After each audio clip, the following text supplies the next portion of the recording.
港澳朋友喺內地買樓最驚嘅唔係買貴啊，而係你買咗之後你根本唔會返嚟住，呢個先係最大嘅浪費啊！好多樓盤睇落去好靚，聽落去都好吸引，但係你住落去之後呢，發現景觀壓抑，配套唔齊，過關麻煩，最後就變成一間供緊但係冇乜用屋。所以呢一啲呢，就係點解我會推薦港澳朋友睇睇我身後呢個錦繡國際花城嘅原因啦。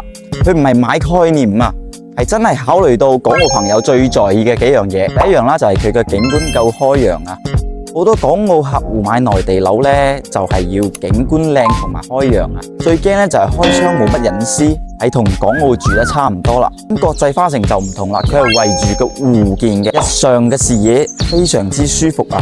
一開窗就可以見到個湖景啦。主人房啊，仲要係一個270度嘅採光。呢種環境周末過嚟住一住，享受下退休慢生活，真係好舒服嘅。第二個講翻先啦，就係佢嘅價錢夠筍啊！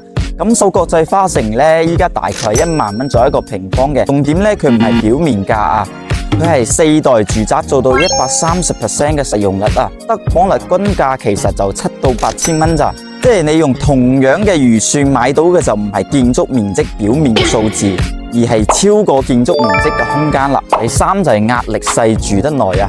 錦繡國際花城呢，依家係首期5萬起，月供3000零蚊左右。對於啲週末屋、養老屋、度假屋嘅朋友嚟講呢，呢啲壓力自然就唔係壓力。第四個講下交通啦，就係佢通關真係好方便啊。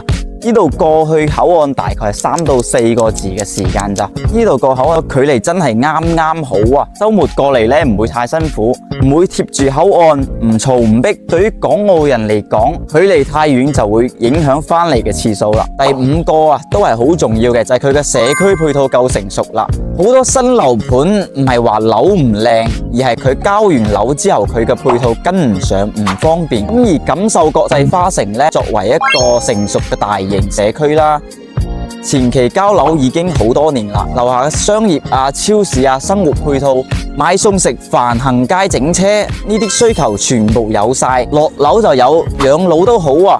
週末偶然返嚟住一住都係好方便嘅，所以港澳朋友買錦繡國際花城呢，唔單止係買一套樓啊，而係買一套生活。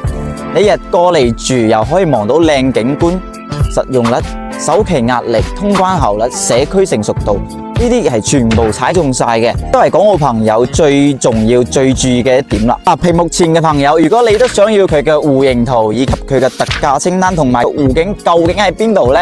可以評論區留低錦繡2個字啊，我可以即刻 send 俾你，等你慢慢睇、慢慢揀啊。